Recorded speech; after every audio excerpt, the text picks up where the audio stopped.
Praise the Lord. Good morning. கர்த்தர் நல்லவர், அவர் கிருபை என்றும் உள்ளது. 1 தீமோத்தேயு 2ஆம் அதிகாரம் 3ஆம் வசனம். நம்முடைய இரட்சகராகிய தேவனுக்கு முன்பாக அது நன்மையும் பிரியமாய் இருக்கிறது. 1 தீமோத்தேயு 2ஆம் அதிகாரம் 3ஆம் வசனம். இந்த பூமியில் வாழ்கிற நாம் சத்துருக்களுக்கு முன்பாக ஜெயிக்க வேண்டும், வெற்றி வாழ்க்கை வாழ வேண்டும், ஆசீர்வதிக்கப்பட்டவர்களாக வாழ வேண்டும் என்று ஆசைப்படுகிறோம். இதற்காக நாம் ஆண்டவரை நோக்கி, எசப்பா, உமக்கு நன்மையானதையும் உமக்கு சித்தமானதையும் உமக்கு பிரியமானதையும் நான் செய்ய எனக்கு கற்றுத்தாரும் என்று ஜெபிக்கிறோம். ஏனென்றால் நாம் ஆண்டவருக்கு சித்தமானதையும் நன்மையானதையும் பிரியமானதையும் செய்தால்தான் இந்த உலகத்தில் நாம் ஆசீர்வாதமாக வாழ முடியும் என்றும் பரிசுத்த ஆவியானவர் நம்மோடு கூடவே இருப்பார் என்றும் அறிந்திருக்கிறோம். எனவேதான் நீர் என் கூடவே இரும், என்னை என் சத்துருக்களின் கைகளுக்கு விலக்கி பாதுகாத்து ஆசீர்வதியும், உமக்கு நன்மையானதையும் உமக்கு சித்தமானதையும் உமக்கு பிரியமானதையும் நான் செய்ய எனக்கு கற்றுத்தாரும் என்று ஜெபிக்கிறோம்.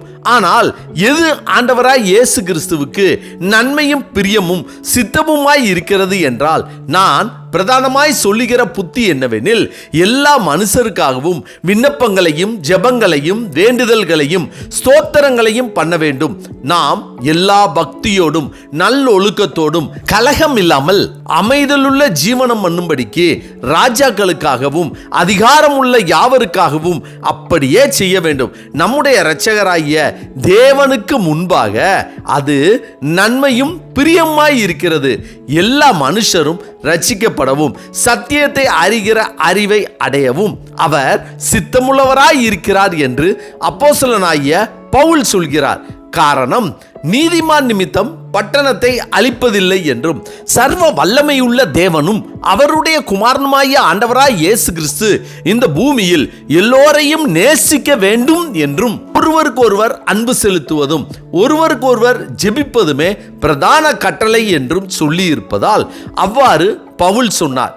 இதை கேட்கும் போதே நம்மை வெறுத்தவர்களுக்கும் நமக்கு துன்பம் செய்தவர்களுக்கும் வேதனைப்படுத்தியவர்களுக்கும் வீண் பழி சுமத்தியவர்களுக்கும் ஏமாற்றியவர்களுக்கும் துரோகம் செய்தவர்களுக்கும் அதிகாரத்தால் நம்மை நசுக்கியவர்களுக்கும் நம்முடைய ஆலயத்தை நொறுக்கி போட்டவர்களுக்கும் விண்ணப்பங்களையும் ஜெபங்களையும் வேண்டுதல்களையும் எப்படி செய்ய முடியும் என்ற எண்ணம் தோன்றலாம். ஆனால் நான் உன்னை ஆசீர்வதிக்கவே ஆசீர்வதிப்பேன் என்று நமக்கு வாக்கு கொடுத்த நம் தேவனாகிய கர்த்தருக்கு பிரியமானதை நலமானதை சித்தமானதை செய்ய வேண்டும் என்றால் அவர் சொல்லியபடியே யாவருக்காகவும் நாம் ஜெபிப்பது நமது கடமை. இப்படி அனுதினமும் நாம் அதிகாலையில் எழுந்து யாவருக்காகவும் நாம் ஜெபித்தோமானால், நான் உன்னை விட்டு விலகுவதில்லை, உன்னை கைவிடுவதில்லை என்று கர்த்தர் நமக்கு வாக்கு கொடுத்தபடி நம்மோடு கூடவே இருந்து நமக்கு பிரியமானதை கர்த்தர் செய்து நம்மை எல்லாவற்றிலும் குறைவின்றி ஆசீர்வாதமாய் வாழச் செய்வார். ஆமென். ஜெபிப்போமா?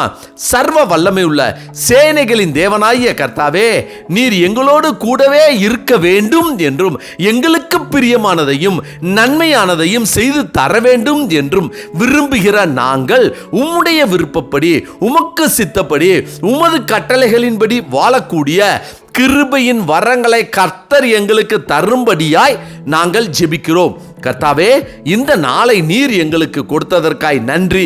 இந்த நாள் முழுவதும் உம்முடைய வல்லமையின் கரம் எங்களோடு கூட இருந்து எங்களை பாதுகாத்து வழி நடத்தி எங்கள் தேவைகளை சந்திக்க வேண்டும் என இயேசு கிறிஸ்துவின் நாமத்தில் ஜெபிக்கிறோம் நல்ல பிதாவே.